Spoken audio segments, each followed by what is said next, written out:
right, so thought of the day, diet and nutrition. Keep it simple. If you find yourself constantly shopping in the middle of the grocery store where everything's in a box and nothing's refrigerated, pretty good sign you're probably shopping in the wrong spot.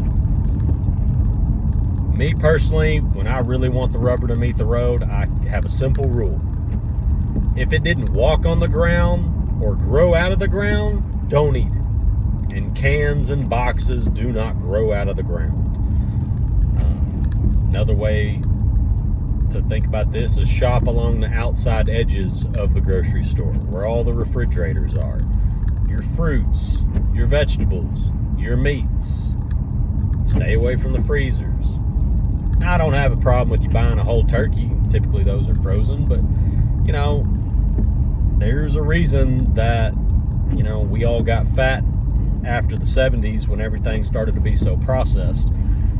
So it's not necessarily your fault if we've been carrying around some holiday pounds for the last couple decades, but there's something you can do about it. And a good start is get off of the processed foods as much as you can. Now that's going to be really difficult because your body's used to getting that sugar as often as it wants, and so when you have those cravings, you're gonna go reach for that Oreo or a bag of chips or something, and that's gonna be normal and a tough hill to climb for a couple weeks. But I promise you, if you'll stay on it, meat and vegetables for about 2-3 weeks, those cravings are just gonna fade away, and you're not gonna have cravings like that anymore. It will get better, and you'll see the weight fall off.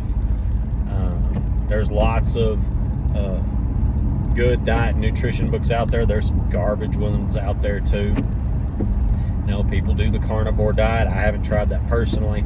I guess technically the one I tried was like closer to the paleo. I say try, utilize, where mostly meat and vegetables. I drink milk. I do cottage cheese, and so you can say, I am not really doing the caveman thing, but if it's not pretty darn natural, I try not to eat it.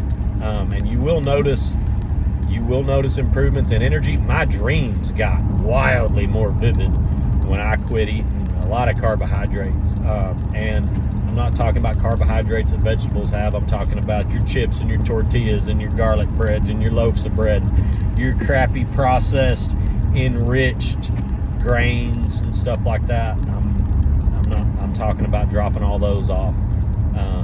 But yeah, my dreams were like high def, and it's cool. It's cool. You get better rest, better sleep. My joint pain my joints don't hurt near as bad.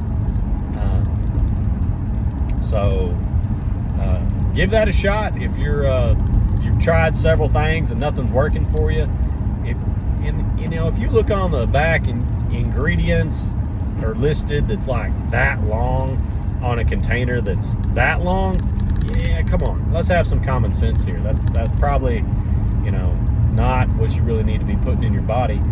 And there'll be people argue like, well, that's just fine, I'm not going to do all that. And hey, that's their prerogative. If you want to go eat